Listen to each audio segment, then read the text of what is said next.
আক্রান্ত হয়ে, বোমায় আক্রান্ত হয়ে ইতিমধ্যে নিহত হয়েছেন।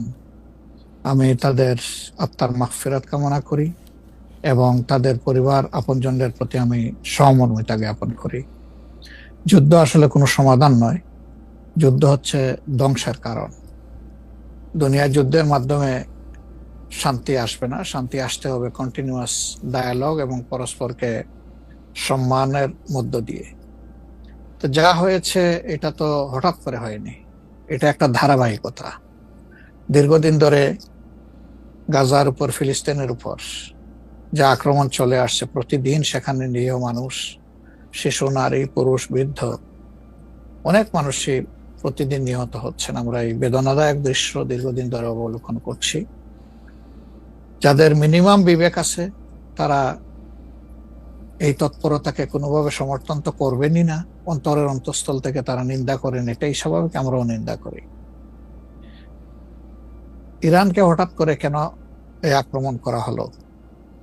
বিনা নোটিশেই, কিন্তু অনেকটা বিনা মেঘে বজ্রপাতের মতো তাদের একটা স্বাধীন সার্বভৌম দেশে ইসরায়েলি হামলা করেছে। আমরা এটা নিন্দার সাথে সাথেই জানিয়েছি, এবং শুধু আমরা না, দুনিয়ার বিবেকবান সবাই জানিয়েছে, এমনকি আরব বিশ্বের অনেকেও এই হামলার নিন্দা জানিয়েছিলেন। তবে ইরানেরও আত্মরক্ষার অধিকার আছে, যে কারো আত্মরক্ষার অধিকার আছে। আত্মরক্ষার স্বার্থে কেউ যদি কোনো ভূমিকা নেয় তাকে দায়ী করা যাবে না, কারণ সে আক্রান্ত। আক্রান্ত ব্যক্তি, রাষ্ট্র কিংবা সংস্থার আত্মরক্ষার অধিকার, এটা মানবতার ইতিহাসে স্বীকৃত, এটা কেউ অস্বীকার করে না। কিন্তু আমরা লক্ষ্য করেছি যে এই আক্রমণ প্রতি আক্রমণ, দুই আক্রমণেই শুধু সামরিক লক্ষ্য বস্তুতে আঘাত হানা হয়নি, বিভিন্ন ধরনের আঘাত এসেছে, এবং এক পর্যায়ে আমেরিকা এখানে সম্পৃক্ত হয়ে পড়লেন। অথচ আমেরিকার জায়গা থেকে যুদ্ধ থামানোর ভূমিকা নেওয়াটাই ছিল উচিত, সেটা হয়নি, বরঞ্চ যুদ্ধে জড়ায় পড়ল আমেরিকা। এবং আমেরিকাও ইসরায়েলের মতোই, বরঞ্চ এর চেয়ে ভয়াবহ আক্রমণ করে বসলো ইরানের উপর। আসলে এগুলা কোনোটাইকে আমরা সমর্থন করি না। এখন আপনার প্রশ্ন হচ্ছে যে বর্তমান সরকার যেটুকু কনসার্ন ব্যক্ত করেছে, এটাকে আমরা যথেষ্ট মনে করি কিনা। আসলে যথেষ্ট তো হলো যে মুসলিমের পাশে সরাসরি দাঁড়াইতে পারবে, ওটা তো আমরা কেউ পারছি না। বরঞ্চ আমরা আমাদের নৈতিক সমর্থন দিয়ে এবং অন্যায়ের বিরুদ্ধে নিন্দা অথবা প্রতিবাদ জানিয়ে আমরা আমাদের অবস্থান স্পষ্ট করতে পারি। জি, সরকার যা করেছে, আশা করি আপনার এবং আমার এই আলোচনার মাধ্যমে সরকার আরো বেশি উপলব্ধি করবে যে তাদের আরো কিছু করণীয় ছিল। না মাননীয় আমির, আমরা একটি বিষয়ে একটি প্রশ্ন উঠেছে। প্রশ্নটি হচ্ছে এরকম যে 13 তারিখে পররাষ্ট্র মন্ত্রণালয় থেকে এই ইসরায়েলের ইরানের উপর আক্রমণের প্রতিবাদ জানানো হয়েছে, কিন্তু সেটি আসলে এমনকি পররাষ্ট্র মন্ত্রীর পক্ষ থেকেও সে প্রতিবাদ জানানো হয়নি, পররাষ্ট্র মন্ত্রণালয়ের পক্ষ থেকে। এর আগে আমরা দেখেছি এরকম আক্রমণের ক্ষেত্রে বাংলাদেশের সরকার বা রাষ্ট্রপ্রধান আসলে প্রতিবাদ জানান, তারা একটি বক্তব্য রাখেন বা বক্তব্য দেন। এই ক্ষেত্রে আমরা ডক্টর মোহাম্মদ ইউনূসকে একদম চুপচাপ দেখছি। ডক্টর মোহাম্মদ ইউনূস সরকারকে বলা হচ্ছে যেহেতু তারা এখন মার্কিন যুক্তরাষ্ট্র সরকারকে খেপাতে চান না, সেই জন্য তারা এই ব্যাপারে আসলে এক ধরনের ধীরচল নীতি অবলম্বন করছেন। আপনি কি বিষয়টা সেভাবে দেখেন কিনা? এটার ব্যাখ্যা তারা ভালো দিতে পারবেন, তবে এমন দৃষ্টিভঙ্গি থাকলে এটা উচিত হবে না। কারণ মানবতা যেখানেই আক্রান্ত হবে, একটা স্বাধীন দেশ হিসাবে, বিবেকবান কর্তৃপক্ষ হিসাবে অবশ্যই আমাদেরকে রেসপন্স করতে হবে। এই প্রসঙ্গে আরেকটু আন্তর্জাতিক প্রশ্ন, সেটা হচ্ছে যে আরব রাষ্ট্রগুলো, বিশেষ করে অর্গানাইজেশন অফ ইসলামিক কান্ট্রিজ এবং আরব ওয়ার্ল্ড, যারা আরবের ধনী বৃষ্য, তাদের যে প্রতিক্রিয়া, সেই প্রতিক্রিয়াকে আপনি আসলে সঠিক মূল্যায়ন করেন কিনা? দুই এক কথা বললেই হবে যে আপনি কি তাদেরকে খুবই দুর্বল, খুবই দুর্বল, আপনি খুবই খুবই খুবই দুর্বল মনে করতেছেন। আমি একটু আন্তর্জাতিক রাজনীতি থেকে একটু আঞ্চলিক রাজনীতিতে আসি। অনেকেই বলে থাকেন যে বাংলাদেশে রাজনীতি করতে হলে ভারতের সাথে একটা বড় সম্পর্ক রেখে রাজনীতি করতে হবে। আপনার কাছে কি মনে হয় এই সময় ভারতের সাথে বড় সম্পর্ক কারা রাখতেছেন, এবং জামায়াতে ইসলামীর সাথে ভারতের সম্পর্ক আসলে কেমন? প্রথম কথা হলো যে রাজনীতি কার জন্য? রাজনীতি আমার মাটি এবং মানুষের জন্য।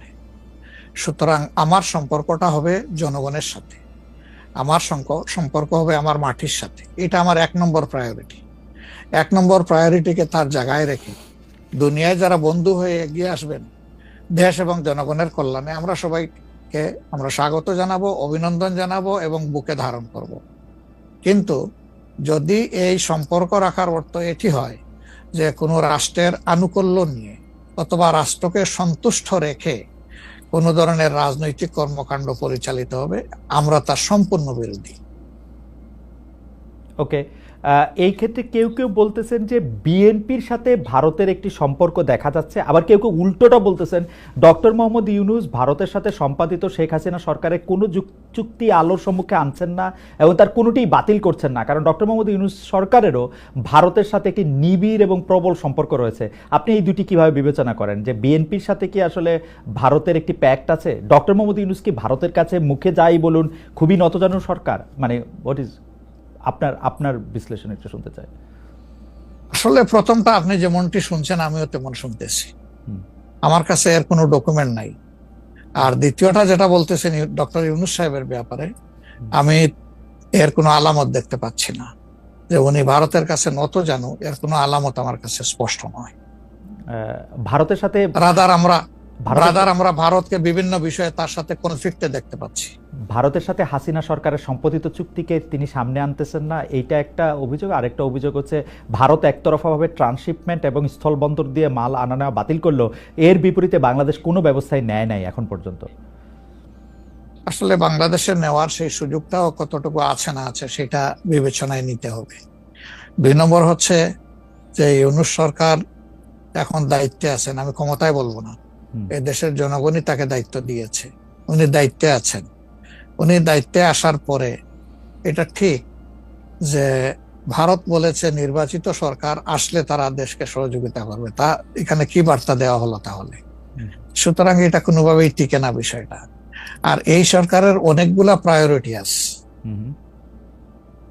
চুক্তি সম্পাদন হয়েছে 2টা মানে সরকারের মধ্যে ইতিপূর্বে। সেই সরকার নির্বাচনে তার আইনগত এবং নৈতিক বৈধতা কতটুকু ছিল সে নিয়ে হয়তো প্রশ্ন থাকতে পারে, কিন্তু 2টা সরকারের মধ্যে চুক্তি সম্পাদিত হয়েছে এবং পলিটিক্যাল গভর্নমেন্ট দুইটাই, ইন্ডিয়া পলিটিক্যাল গভর্নমেন্ট, বাংলাদেশেও পলিটিক্যাল গভর্নমেন্ট। এই ধরনের কিছু ম্যাটার আছে যেগুলো আসলে পলিটিক্যাল গভর্নমেন্টকেই রিজলভ করতে হবে। যেমন কিছুদিন আগে আপনারা মানবিক করিডোর নামে একটা বিষয়ের কথা শুনেছেন, আমরা কিন্তু A to Z বলেছি নো, এটাই সরকারের ফাংশন হওয়া উচিত।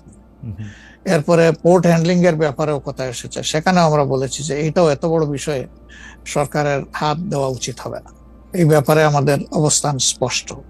সুতরাং তারা আরো যে প্রায়োরিটি গুলো আছে, বিশেষ করে কিছু বেসিক রিফরমেশন না করলে আগামীতে একটা গুড গভর্নেন্সের জন্য একটা গুড সরকার গঠন করা সম্ভব হবে না, একটা ভালো ইলেকশন হবে না, এই বিষয়গুলোকেই এখন মূলত প্রাধান্য দেওয়া হচ্ছে। দুটি বিষয়, রাষ্ট্রের দুটি স্তম্ভ সম্পর্কে আপনাকে প্রশ্ন করব। আপনি এখন এই মুহূর্তে বা গত 10 মাস 11 মাসের ডক্টর ইউনূস সরকারের শাসনে আপনার কাছে বিচার বিভাগকে যথেষ্ট স্বাধীন এবং সকর্মক মনে হয় কিনা? আরেকটি বিষয় ফ্রিডম অফ প্রেস। আমি যথেষ্ট স্বাধীন মনে করি না। যতদিন পর্যন্ত বিচার বিভাগ সম্পূর্ণভাবে আলাদা না হবে নির্বাহী বিভাগ থেকে, ততদিন পর্যন্ত এটাকে স্বাধীন বলা যাবে না। যেমন বিচার বিভাগের একটা ডিমান্ড আমাদের আছে যে এটাকে স্বাধীন করার জন্য স্বাধীন সচিবালয় গঠন করতে হবে, সেটা এই সরকারের একটা অঙ্গীকারের মতোই ছিল, কিন্তু এখন পর্যন্ত সেটা হয়নি। আমরা এটা দেখতে চাই যে অবিলম্বে সেটা হোক। যদি স্বাধীন সচিবালয় কায়েম নাই হয় তাহলে বিচার বিভাগ স্বাধীন হবে কিভাবে? নির্বাহীর অধীনে থাকে তো বিচার বিভাগ স্বাধীন হতে পারে না। এমনিতে আমরা সারা দেশে যে বিচার আদালতগুলি দেখি বা আমাদের যে আপিল আদালত অর্থাৎ হাইকোর্ট বিভাগ এবং আপিল ডিভিশন যে রায়গুলি এই পর্যন্ত দিয়েছে বা দিচ্ছে, আপনার সাথে তো সারা বাংলাদেশের সবাই কানেক্টেড, আপনার কাছে কি মনে হয় যে তারা স্বাধীনভাবে কাজ করতে পারছে, নাকি নির্বাহী বিভাগ আওয়ামী লীগ সরকারের মতোই বা পূর্ববর্তী অন্য রাজনৈতিক সরকারের মতোই প্রভাব বিস্তার করেই চলছে? ইউনূস সরকারও আসলে সুপ্রিম কোর্টের পজিশনটা আমার কাছে আমি প্রথমে আনতে চাই। এখন যিনি প্রধান বিচারপতির দায়িত্বে আছেন তাকে, তার পারফরমেন্সকে আমরা যতটুকু পর্যবেক্ষণ করার সুযোগ পেয়েছি, আমাদের মনে হয়েছে তিনি তার বিবেক এবং তার স্বাধীন চেতা মানসিকতার জায়গা থেকেই তিনি পারফর্ম করছেন। হাইকোর্টের যেহেতু অনেকগুলা বেঞ্চ, সেখানে পার্সন টু পার্সন ডিফারেন্স হতেই পারে, কিন্তু আলটিমেটলি বিচার তো যাবে শেষ পর্যায়ে সুপ্রিম কোর্টের হাতে। Right, appellate division. এই জায়গাটাকে অতীতের যে কোনো সময়ের তুলনায় আমাদের কাছে বেটার মনে হচ্ছে আপাতত। ভবিষ্যতে তারা কি করবেন সেটা এখনই অগ্রিম বলা যাচ্ছে না। ওকে। আর বিচার আদালতের প্রশ্নে মানে জজ অ্যান্ড সেশনস কোর্ট যেগুলি, ডিস্ট্রিক্ট জজ অ্যান্ড সেশনস কোর্ট যেগুলি আছে 64টা জেলা এবং অন্যান্য ট্রাইব্যুনালগুলি, তারা কি স্বাধীনভাবে কাজ করতে পারছে? আমাদের কাছে যতটুকু ইনফরমেশন, সব জায়গায় তারা স্বাধীনভাবে কাজ করতে পারছেন না। বিভিন্ন আনডিউ প্রেসার তাদের উপরে আছে। এটা কি নির্বাহী বিভাগের উপর থেকে, নাকি এটা জামাত ইসলামী প্রেসারটা দিচ্ছে, বা বিএনপি প্রেসারটা দিচ্ছে, বা এনসিপি প্রেসারটা দিচ্ছে? আমরা তো কোনো প্রেসারের পক্ষে নাই। আমরা always in favour of fair justice. আমরা আনফেয়ার কোনো জাস্টিস চাই না, আমরা চাই ফেয়ার জাস্টিস। এখন আর কারা দিচ্ছে না দিচ্ছে, আপনার টক শোতেই আপনি মেনি টাইমস বলেছেন, আমাকে উত্তর দেওয়ার দরকার নাই। আপনি যথেষ্ট জনগণের পক্ষে মতামত ব্যক্ত করার জন্য আপনি বহু সময় এই কথাগুলো রিপিট করেছেন। আমরা কিন্তু এর পক্ষে নাই এবং আমাদের বিরুদ্ধে এই ধরনের কোনো কমপ্লেইন কোথাও নেই। আর যদি ফ্রিডম অফ প্রেসের কথায় আসি, অর্থাৎ সংবাদপত্রের স্বাধীনতা বা গণমাধ্যমের স্বাধীনতা প্রশ্নে আপনার কাছে এই 10 মাসের বিবেচনা যদি চাই বা বিচার যদি চাই, আপনি কেমন দেখছেন যে স্বাধীনভাবে মত প্রকাশ করা যাচ্ছে কিনা? মানে সংখ্যা যারা সংখ্যায় কম তারাও তাদের মতামত দিতে পারছে কিনা? জি না, সেটা আমি আসতেছি। যদি আপনি in comparison two previous period, that is last 15.5 years, even another 2 years you can add with it. So-called caretaker সরকারের 2 বছর, পরবর্তী 15.5 বছর। অনেক সময় প্রেস আমাদেরকে বলতো, আমরা যখন জিজ্ঞেস করতাম যে এই ধরনের একটা জলজ্জন্ত মিথ্যাচার কেমনে করলেন, ওই যে কিছু করার নাই, স্ক্রিপ্ট লেখা ছিল, আমাদেরকে এটা জাস্ট ব্রডকাস্ট করতে হয়েছে। তো এখন সেই পরিস্থিতি এরকম নাই বলে আমাদের কাছে মনে হয়। তারপরেও আমরা প্রেসের কাছ থেকে বিভিন্ন সময় শুনি তাদের কিছু কনসার্নের জায়গা এখনো বিদ্যমান। কেউ কেউ এখনো তাদের উপরে আনডিউ প্রেসার দিয়ে থাকেন, এটা করতে পারবেন, এটা করতে পারবেন না। এটা যদি থাকে, একটা মিনিমাম রেঞ্জেও থাকে, তাহলে তো আমরা কমপ্লিট ফ্রিডম অফ স্পিচ বলতে পারছি না, ফ্রিডম অফ এক্সপ্রেশন আমরা বলতে পারছি না। এটা কিছুটা যে এখনো প্রিভেল করছে, এটা আমরা অনুভব করি। তবে আমরা ফিল করি যে প্রেসকে তাদের মতোই রোল প্লে করতে দেওয়া উচিত। আর প্রেসের কাছেও আমাদের প্রত্যাশা, তারা যেন সাদাকে সাদাই বলেন, সাদাকে অন্তত ধূসর বানাবেন না, এবং কালোকেও তারা মানে সার্ফ এক্সেল দিয়ে সাদা বানাবেন না। 5 আগস্টের পর এই প্রশ্ন অবশ্য অনেকবার আপনার সামনে এসছে। তারপর আমি আপনাকে বলি, যেহেতু আপনার সাথে আমার দেখা হচ্ছে নতুন একটা ঘটনার পরে, এই প্রসঙ্গে নতুন একটা ঘটনার পরে, আপনি কিন্তু যে কোনো জায়গাতে এক ধরনের সমন্বয়ের প্রত্যাশী একজন মানুষ, ক্ষমা করার পক্ষে একজন মানুষ। আপনি সর্বশেষ যে আওয়ামী লীগের রাজনীতি নিষিদ্ধ করা হলো এবং দলকে আসলে তার সকল কার্যক্রম নিষিদ্ধ করা হলো, এইটা নিয়ে আমরা দেখেছি যে আপনার দলকে যারা সমর্থন করেন তারাও সেই নিষিদ্ধের দাবি করেছেন। কিন্তু আমি আপনার পার্সোনাল মতামত জানতে চাই যে আপনি এটা আসলে লাইক করেছেন কিনা, বা আপনি এটা পছন্দ করেছেন কিনা, বা আপনার যদি একক ক্ষমতা নেয়ার মানে সিদ্ধান্ত নেয়ার, আপনি আপনার একক সিদ্ধান্ত প্রয়োগ করতেন, তাহলে আপনি এটা করতেন কিনা? দেখেন, এখানে অনেকগুলা বিষয়। আমাকে ইদানিং ফরেন মিশনের যারা বাংলাদেশে আছেন, এনভয় বা আপনার রাষ্ট্রদূত যারা আছেন, তারাও জিজ্ঞেস করেন যে ন্যাশনাল রিকনসিলিয়েশনের একটা জায়গা থাকা উচিত কিনা। আমি বলি অবশ্যই উচিত। তবে বিষয়টা হলো যে আমাদের ওন্ড গুলা একদম তাজা, ট্রমা গুলা এখনো, মেন্টাল এবং ফিজিক্যাল ট্রমা এখনো বিদ্যমান। হাসপাতালের বেডে এখনো রয়ে গেছে ইনজিওর্ড পার্সন গুলো। শহীদ পরিবারের অনেকেই তাদের আপনজনের লাশও এখন পায় নাই, লাশের সন্ধান বা কবরের সন্ধানও পায়নি। সো এটা একদম তাজা একটা বিষয়। যেমন আমরা যদি সাউথ আফ্রিকার কথা ধরি, তাহলে ডিকেডস আফটার ডিকেডস এটাকে হিলিং করতে, রিকনসিলিয়েশনে আনতে সময় লেগেছে। অতএব মিনিমাম একটা সময় দিতে হবে। আওয়ামী লীগের ক্ষেত্রে কি হয়েছে, তাদেরকে নিষিদ্ধ করা হয়নি, তাদের কার্যক্রমের উপরে মানে নিষেধ আরোপ করা হয়েছে, তারা ফাংশন গুলা করতে পারবে। 15.5 বছর তো তারা সুযোগ পেয়েছিলেন। এই দেশে ফেয়ার ডেমোক্রেসি তারা চাইলে কিন্তু কালচার করতে পারতেন এবং ইতিহাসে স্মরণীয় হয়ে থাকতে পারতেন। কিন্তু আসলে আপনিও তো তাদের অনেক কর্মকাণ্ডের প্রতিবাদ করেছেন অত্যন্ত জোরালো ভাবে। হুম। আগের আপনার ঠিকানা থেকে, বর্তমান ঠিকানা থেকে, সব জায়গা থেকে আপনি যেখানে যখন ছিলেন আপনি করেছেন। হুম। কেন করলেন?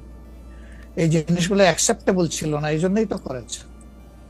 তো তারা তো 15.5 বছর মানুষকে তাদের কোনো ডেমোক্রেটিক এবং পলিটিক্যাল রাইট দেয় নাই। জাস্টিস পাওয়ার রাইটটাও তারা স্ন্যাচ করে নিয়েছিল। হুম।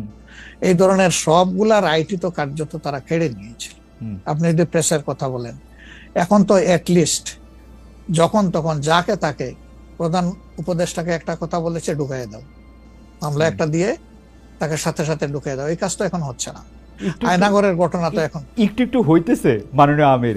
না, একজন ইউটিউবার আছেন সাব্বির, তাকে জেলে দিয়ে দেওয়া হয়েছে প্রধান উপদেষ্টাকে কি জানি বলছে। না না, আমি বলতেছি সেটা, আমি বলছি যখন তখন হচ্ছে না, গণ গণ হচ্ছে না, দুই একটা কেস হইতেই পারে, এটা এক্সেপশন। কিন্তু আগে তো এটা ছিল প্র্যাকটিস এন্ড র্যান্ডম, এটা কিন্তু এখন হচ্ছে না। তারপরে আপনি দেখেন যে আয়নাগরের যে বিষয়টা, মানুষকে ধরে নিয়ে ঢুকাই দাও, ওয়ার অ্যাবাউট কেউ জানে না, তার ফ্যামিলি জানে না যে মানুষটা বেঁচে আছে নাকি মরেই গেছে। যদি মরে যায় তার কবর কোথায়, আদৌ জীবনে দেখবো কিনা তার কবরটা, সেটাও তো প্রশ্ন। এরকম তো ঘটনা ঘটেছে। এবং যাদেরকে আয়নাগরে নেওয়া হয়েছে তারা কিন্তু সবাই ফিরে আসেননি।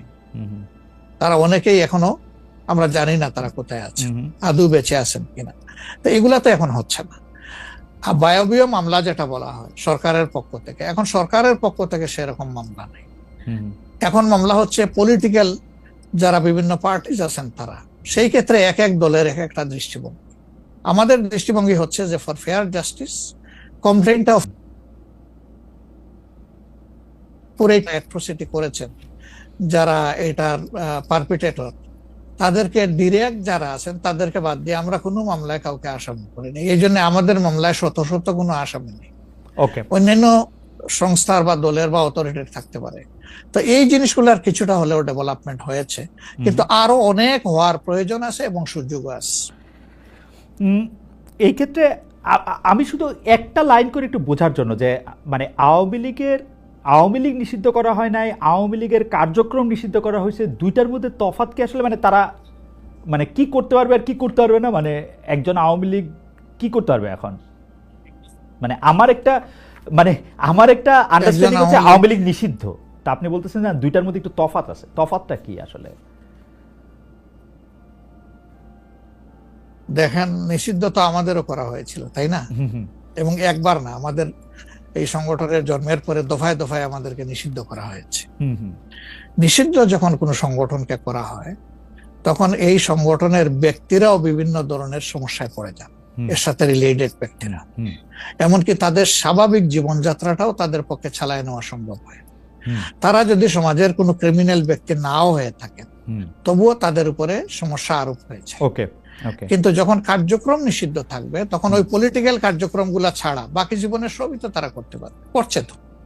আচ্ছা, তারা তো এই দেশ ছেড়ে সবাই তো আর চলে যাননি, সবাইকে জেলেও ঢুকানো হয়নি। এইটা একটু পরিষ্কার হয়েছে। জনাব যুদ্ধপরাধের মামলায় জামাত নেতা এটিএম আজহারুল ইসলাম খালাস পাওয়ার পর আপনি একটি সংবাদ সম্মেলনে বলেছেন, জামায়াতে ইসলামী বা তার কোনো নেতাকর্মীর মাধ্যমে কেউ ক্ষতিগ্রস্ত হয়ে থাকলে তার কাছে নিঃশর্ত ক্ষমা চাই। এই ক্ষমা প্রার্থনায় কি ৭১ মুক্তিযুদ্ধের সময়টাও আছে কিনা সেটা সেদিন আপনি স্পষ্ট করেননি, আজকে এটা স্পষ্ট করবেন? মানে আপনি, অনেকেই প্রশ্ন করছেন যে জামায়াতের মাননীয় আমির ক্ষমা কিসের জন্য চাইলেন? মানে ৪৭-এর পর থেকে শুরু করে আজকে পর্যন্ত, শুধু ৭১ না, ৪৭-এর পর থেকে শুরু করে আজকে পর্যন্ত আমাদের দ্বারা যত মানুষ যত জায়গায় কষ্ট পেয়েছে, কেউ যদি ক্ষতিগ্রস্ত হয়ে থাকে, সেই মানুষগুলো, তাদের সকলের কাছে আমি বিনা শর্তে ক্ষমা চেয়েছি। কেন ক্ষমা চেয়েছি? আমরা মানুষ, ইন্ডিভিজুয়াল মানুষ যেমন ভুল করতে পারে, মানুষের সমষ্টি একটা দলেরও বিভিন্ন ভুল সিদ্ধান্ত থাকতে পারে। কোনটা ভুল কোনটা সঠিক ইতিহাস এটা নির্ধারণ করবে। আজকে যেটাকে ভুল বলা হচ্ছে, কালকে এটাই হয়তো সবচেয়ে বড় সঠিক হিসাবে প্রমাণিত হবে। আর ইতিহাসের পালাবদলে রাজনীতিতে সবাই জিতে না, কেউ জিতে কেউ হারে। আমরা আদর্শবাদী একটা দল, আমরা বিশ্বাস করি আমরা মানুষ, ভুলের ঊর্ধ্বে নই। আমাদের দ্বারা, আমাদের সহকর্মীদের দ্বারা মানুষ বিভিন্ন ক্ষেত্রে কষ্ট পেতে পারে, ক্ষতিগ্রস্ত হতে পারে। আমি সব কিছুর জন্য কোনো শর্ত আরোপ না করেই মাপ চেয়েছি।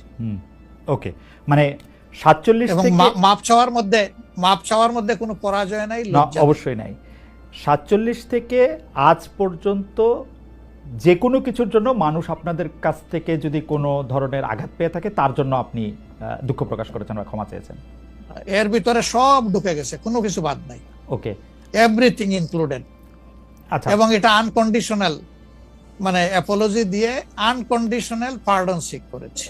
এইটা কি ডক্টর শফিকুর রহমান, আমি আসলে যেহেতু আপনার সঙ্গে আমার মানে নানা সময় কথা বলার সৌভাগ্য হয়েছে, মানে পর্দার বাইরে পর্দার ভিতরে, সেটা আমি জানি বলেই আমি আমার প্রশ্নটা করছি যে আপনি যে 71টাকে এই 47 থেকে আজ পর্যন্ত একসাথে বললেন, এর কি কোনো বিশেষ কারণ আছে নাকি? মানে না না না না না না, কোনো বিশেষ কারণ নাই। আমার মানবিক মূল্যবোধের জায়গা এবং আমার দায়িত্বের জায়গা থেকে আমি বলেছি, অনুভূতির জায়গা থেকে, দায়িত্ব এবং অনুভূতির জায়গা, বিশেষ কোনো কারণ।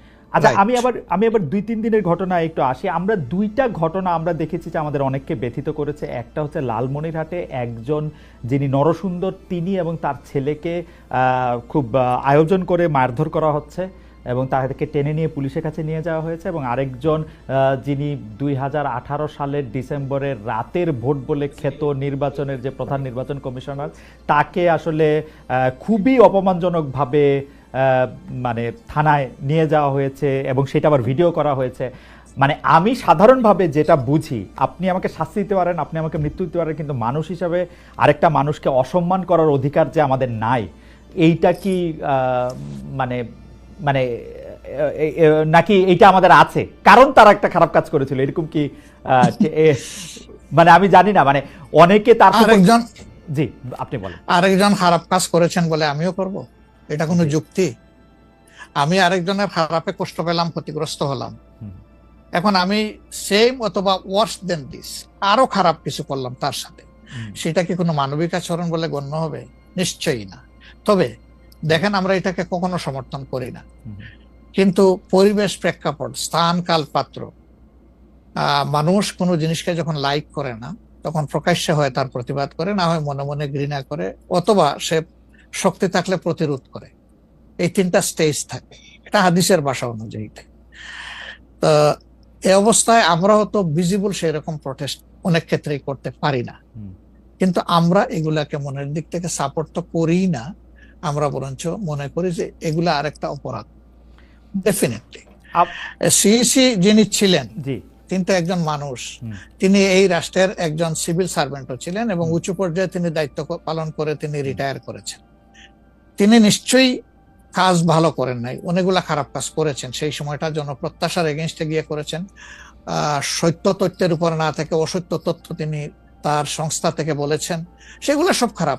তো তার জন্য তো আদালত আছে, কিন্তু আদালতে যাবেন, আমি তাদেরকে আদালতে নিয়ে যাই, আইনের আওতায় নিয়ে যাই, কিন্তু আইন আমার হাতে আমি তুলে নেবো কেন? এটা তো কোনো অবস্থায় আমরা সমর্থন করবো না।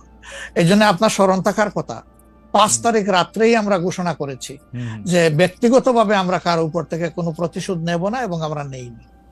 আমাদের 2-1টা ব্যতিক্রম ঘটনা ঘটেছে, আমরা তাদেরকে শাস্তি দিয়েছি, আমরা ছাড় দেই নাই কাউ। আমাদের এই ঘটনাগুলো র্যান্ডম না, ব্যাপক না, 2-1টা বিচ্ছিন্ন ঘটনা, আমরা কাউকে ছাড় দেই।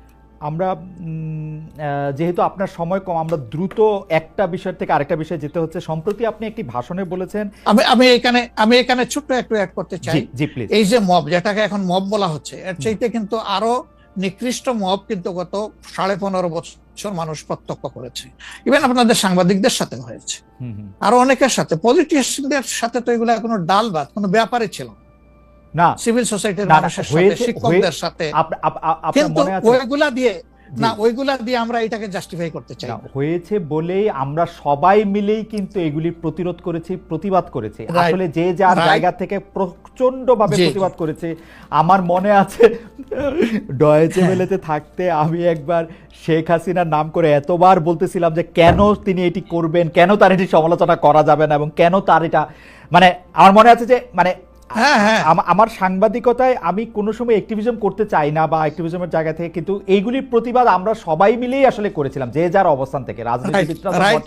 এখনো আমাদেরকে করতে হবে, এখনো যদি আমরা সেই জায়গার মধ্যেই থাকি এবং কেউ আমরা এটা বলি যে তারা করেছে সেজন্য এটা ঠিক আছে, সেইটার ব্যাপারে আপনার কাছে বিচার দিতে চাইছি।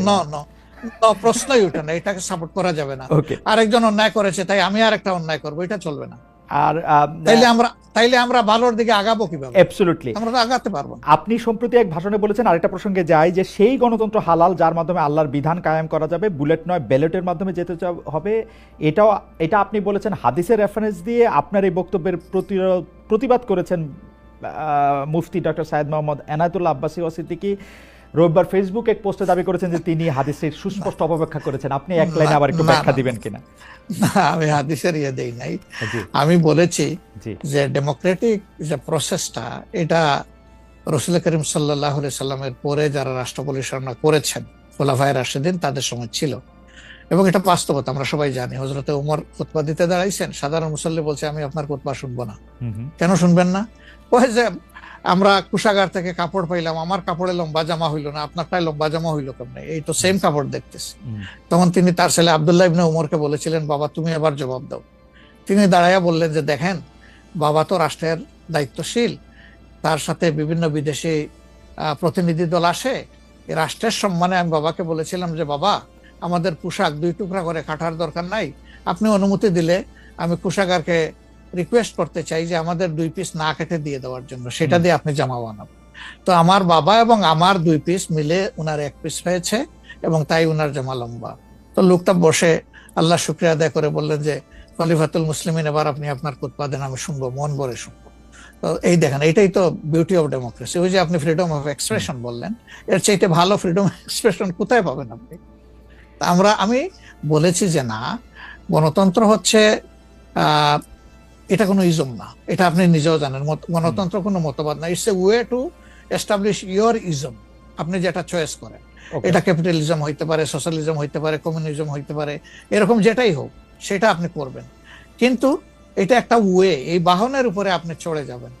সেটা যদি আল্লাহর দিন কায়েমের উদ্দেশ্যে হয়, তাহলে অবশ্যই এটা মুসলমানদের জন্য হারাম হওয়ার কথা না। এখন আমার কথার সাথে তো ডিফার করতেই পারেন, উনি একজন লার্নেড মানুষ, আমি তাকে রেসপেক্ট করি, এবং কারো ডিফারেন্সটাকেও আমি রেসপেক্ট করি, কারণ এটা না হলে তো আপনার ফ্রিডম অফ এক্সপ্রেশন থাকবে না, এবং মাল্টিকালচারাল সোসাইটিও বিল্ড আপ করা সম্ভব হবে না। আচ্ছা, অ্যাবসলিউটলি ফাইন। আচ্ছা, আপনি শুক্রবার একটা দলীয় কর্মসূচিতে বলছেন যে দিন কায়েমের চেষ্টা বা প্রচেষ্টা ঐচ্ছিক নয়, মুমিনের উপর ফরজ। আরবার আপনাদের দীর্ঘদিনের একটা স্লোগান হচ্ছে এরকম, আল্লাহর আইন চাই। এখন একটি নতুন প্রচারণা, মানে অনেক দলকেই ক্ষমতায় দেখাচ্ছে, মানে জামাত ইসলাম একটা নতুন প্রচারণা এরকম যে অনেক দলকেই ক্ষমতায় দেখা হয়েছে, জামাতকে একটিবার সুযোগ দেওয়া হোক, আপনারা যদি নির্বাচনে জিতে ক্ষমতায় যেতে পারেন তাহলে কি বর্তমান ব্যবস্থা পাল্টে কোরআন সুন্নাহ ভিত্তিক শাসন বা শরিয়া ব্যবস্থা চালু করবেন? আসলে দেখেন, কোরআন সুন্নাহ ভিত্তিক মানে অনুশাসন যেটা, এটার ব্যাপারে সমাজের পারসেপশনের বিভিন্নতা আছে, ভিন্নতা আছে। আমাদের বাংলাদেশের যে সংবিধান আছে, এই সংবিধানের অনেকগুলা আর্টিকেল, অনেকগুলা ধারা উপধারা কোরআনের সেন্সের সাথে পুরোপুরি মিলে যায়, এটার সাথে কোনো ডিফারেন্স নাই। আবার কিছু কিছু ধারা আছে সেখানে কনফ্লিক্ট, কন্ট্রাডিকশন আছে। ওরকম পরিবেশ পরিস্থিতি যখন আসবে, জনগণের প্রত্যাশার আলোকে এটা মানে সবার সাথে ইন্টারেক্টিভ হয়, সবাইকে সাথে নিয়েই ইনশাআল্লাহ ভালো জিনিসগুলোকে আমরা ইনপুট দিব আল্লাহ চাই। তবে এটাও মনে রাখার বিষয় যে কোরআনী শাসন হঠাৎ করে আল্লাহ তাআলা এস্টাবলিশের হুকুম দেন নাই, it was a gradual process. Say for example মাদক কিন্তু দুনিয়ার কেউ কিন্তু এটাকে অ্যাপ্রুভাল দেয় না, বাট এটার প্র্যাকটিস সব জায়গায় আছে, এটা বাস্তবতা। তো সেই মদ যখন হারাম ঘোষণা করা হয়, নিষিদ্ধ করা হয়, তখন কিন্তু 3 পর্যায়ে গিয়ে চূড়ান্তভাবে এটা নিষিদ্ধ করা হয়েছিল। তো এটা গ্রাজুয়াল একটা প্রসেস। আপনি একটা ক্রাইম থেকে, দীর্ঘদিনের প্র্যাকটিস থেকে মানুষকে সরাবেন, আল্লাহ তাআলার সেই বিধানকে অনুসরণ করেই আমরা আগাবো ইনশাআল্লাহ। 5 আগস্টের পর থেকে বিএনপির পক্ষ থেকে যেহেতু জাতীয় নির্বাচনের দাবি জানানো হয়েছিল, এটা নিয়ে অনেক তাদেরকে রঙ্গব্যঙ্গ করা হয়েছে। জামায়াতে ইসলামী মাঝামাঝি থেকে ফেব্রুয়ারি ইলেকশনের কথাও বলেছে, রোজার পরেও ইলেকশনের কথা বলেছে, রোজার আগেও ইলেকশনের কথা বলেছে, কিন্তু আমরা দেখতে পাচ্ছি জামায়াতে ইসলাম। প্রিয় দর্শক, আসসালামু আলাইকুম, সবাইকে আজকের ভিডিওতে স্বাগত। প্রিয় দর্শক, এই ভিডিওটি নির্বাচনের আগের ভিডিও। জামায়াতে আমির সাহেবকে খালেদ মহিউদ্দিন সাহেব অনেক রকমের প্রশ্ন করলেন যে আপনারা যদি ক্ষমতায় যেতে পারেন তাহলে কীভাবে কি দেশ চালাবেন, এবং যেহেতু জামাত ক্ষমতায় আসতে পারে না এবং কিছু সিট পেয়ে তারা উত্তীর্ণ হয়েছেন, তো তারাও সংসদে যাবেন, ঠিক আছে, কিন্তু এইভাবে রাষ্ট্রের ক্ষমতা তারা পাবেন না। প্রিয় দর্শক, আশা করি আপনারা বিষয়টি বুঝতে পেরেছেন। প্রিয় দর্শক, জামাতে আমির এখানে নানান রকমের মন্তব্য করেছেন এবং খালেদ মহিউদ্দিন ওনাকে নানান ধরনের প্রশ্ন করেছেন। তো আপনার কোন প্রশ্নটি আপনার কাছে মনে হয়েছে যে এই প্রশ্নটি আসলে যৌক্তিক, এবং কোন প্রশ্নটি মনে হয়েছে যে এটি ফালতু, এই প্রশ্ন না করলেই হতো, এরকম কিছু যদি মনে হয়ে থাকে তাহলে অবশ্যই আমাদের কমেন্ট বক্সে জানিয়ে যাবেন। প্রিয় দর্শক, আজকের মতো এখানেই শেষ করলাম। আবার দেখা হবে নতুন কোনো ভিডিওতে। সেই পর্যন্ত ভালো থাকবেন, সুস্থ থাকবেন। যারা যারা এখনও আমাদের এই ইউটিউব চ্যানেলটিকে সাবস্ক্রাইব না করেছেন, একটি সাবস্ক্রাইব করে দিবেন, যাতে করে পরবর্তী ভিডিও আপলোড করার সাথে সাথে আপনার কাছে একটি নোটিফিকেশন চলে যায়, আপনি সবার আগে আমাদের এই ভিডিওটি দেখতে পারেন। প্রিয় দর্শক, ভালো থাকবেন, সুস্থ থাকবেন। আল্লাহ হাফেজ।